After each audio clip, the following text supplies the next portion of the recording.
आपको पता है पिछले 3 सालों में निफ्टी 50 ने अराउंड 49% तक के रिटर्न्स दिए एंड उसी वक्त गोल्ड ने जबरदस्त 89% तक के रिटर्न्स दिए। सुनकर हैरान रह गए ना। हर एसेट क्लास का अपना एक टाइम होता है एंड इन्वेस्टर को इसी साइकिल को समझना बहुत जरूरी होता है। बुल रन के वक्त इक्विटी सबसे ज्यादा रिटर्न देती है। जब अनसर्टेनिटीज एंड इन्फ्लेशन होता है तो गोल्ड अपना मैजिक दिखाता है एंड जब इंटरेस्ट रेट कम हो जाता है तो डेट एक सबसे अच्छा ऑप्शन बन जाता है स्टेडी एंड सेफ रिटर्न्स के लिए। मतलब अगर एक इन्वेस्टर को हर बार एक परफेक्ट टाइमिंग लेना है तो वो जरा मुश्किल है। इसीलिए पोर्टफोलियो में इन तीनों का होना बहुत जरूरी है एंड इसका एक स्मार्ट सॉल्यूशन है एक ऐसा म्यूचुअल फंड कैटेगरी जिसका नाम है multi asset allocation mutual fund. Multi asset allocation fund एक ऐसा म्यूचुअल फंड कैटेगरी है जो एक ही पोर्टफोलियो के अंदर मल्टीपल एसेट में इन्वेस्टमेंट करता है। सेबी के रूल के हिसाब से मिनिमम 3 एसेट क्लास में तो इन्वेस्टमेंट होना ही चाहिए जो जनरली होते हैं equity, debt and gold. SEBI ने और एक रूल क्लियरली बताया है हर एक एसेट क्लास में मिनिमम 10% तक का इन्वेस्टमेंट तो होना ही चाहिए। मतलब ये फंड सिर्फ नाम के लिए मल्टी एसेट ना हो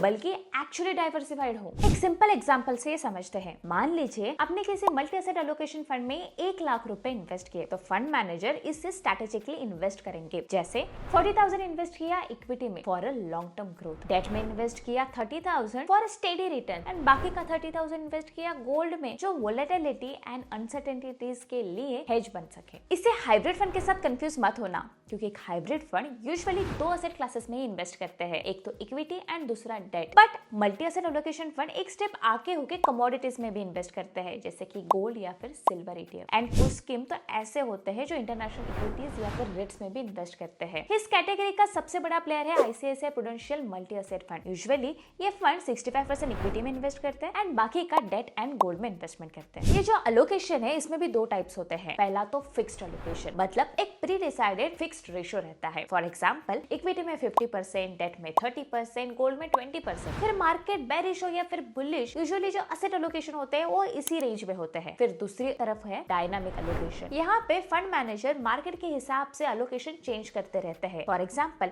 अगर मार्केट बुलिश है तो फिर इक्विटी में एलोकेशन बढ़ाया जाता है। यहाँ पे और एक कॉन्सेप्ट की बात करते हैं वो है ऑटोमेटिक रीबैलेंसिंग। मान लीजिए आपके पोर्टफोलियो में आपका जो इक्विटी पोर्शन है वो काफी ग्रो हो चुका है, उसका जो टारगेट एलोकेशन है उससे भी उसने एक्सीड किया है, तो उस केस में फंड मैनेजर ये जो एक्स्ट्रा इक्विटी रहता है उसे सेल करते हैं एंड फिर वो पैसे डेट या फिर गोल्ड में इन्वेस्ट करते हैं। एक इंडिविजुअल इन्वेस्टर को मैन्युअली ये एसेट एलोकेशन मैनेज करना थोड़ा डिफिकल्ट है एंड इसी वक्त ये जो फंड कैटेगरी है इसमें इन्वेस्ट करना एक सही चॉइस हो सकता है। कुछ लोगों का सवाल होगा कि कैटेगरी में टैक्सेशन कैसे होता है, तो ये कैटेगरी में टैक्सेशन उस स्कीम के इक्विटी पोर्शन पे डिपेंड होता है। म्यूचुअल फंड का टैक्सेशन हमने डिटेल में एक सेपरेट वीडियो में डिस्कस किया है, उसका लिंक मैं ऊपर आई बटन में दे रही हूँ, लेकिन पहले ये वीडियो पूरा देखना क्योंकि अब हम परफॉर्मेंस की बात करने वाले हैं। अगर हम प्योर इक्विटी फंड्स की बात करें जैसे कि फ्लेक्सी कैप फंड या फिर मल्टी कैप फंड, तो अगर मार्केट बढ़ रहा है, बुलिश है, तो ये स्कीम्स ऐसे सिचुएशन में अच्छे रिटर्न्स देती है ऑब्वियसली क्योंकि ये स्कीम्स में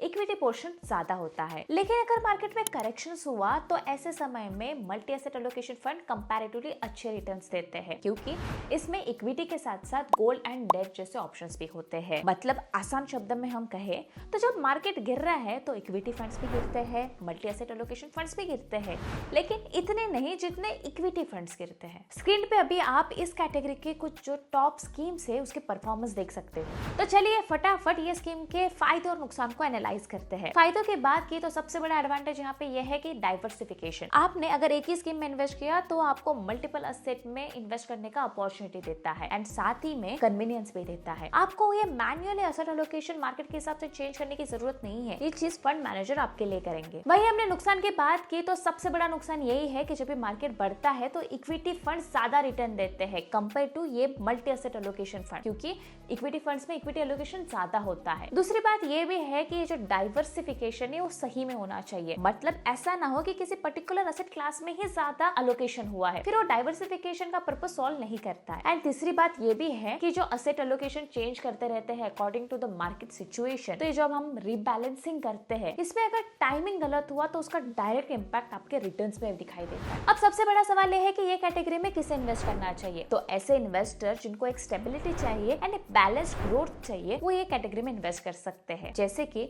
अगर आप कंजर्वेटिव इन्वेस्टर हो, आपको ज्यादा रिस्क नहीं लेनी, या फिर आप रिटायर्ड इन्वेस्टर हो, आपको स्टेबिलिटी चाहिए एंड इन्फ्लेशन एडजस्टेड रिटर्न चाहिए, एंड इवन अगर आप नए इन्वेस्टर हो, आपको कुछ ज्यादा कॉम्प्लेक्सिटी नहीं चाहिए, एंड कुछ ऐसे लोग जिनको एक ऑल इन वन सोल्यूशन चाहिए, उनके लिए कैटेगरी एक सही ऑप्शन हो सकता है। अगर मैं आसान शब्दों में कहूँ तो ये कैटेगरी आपको ग्रोथ के साथ साथ डाउन साइड का प्रोटेक्शन भी देती है। ये था मल्टी एसेट एलोकेशन फंड। अगर आपको किसी और म्यूचुअल फंड कैटेगरी के बारे में जानकारी चाहिए तो कमेंट्स में जरूर लिखना। अगर ये वीडियो अच्छी लगे तो वीडियो को लाइक कीजिए एंड आपके फ्रेंड्स एंड फैमिली के साथ शेयर कीजिए, एंड हाँ, चैनल को जरूर सब्सक्राइब कीजिए।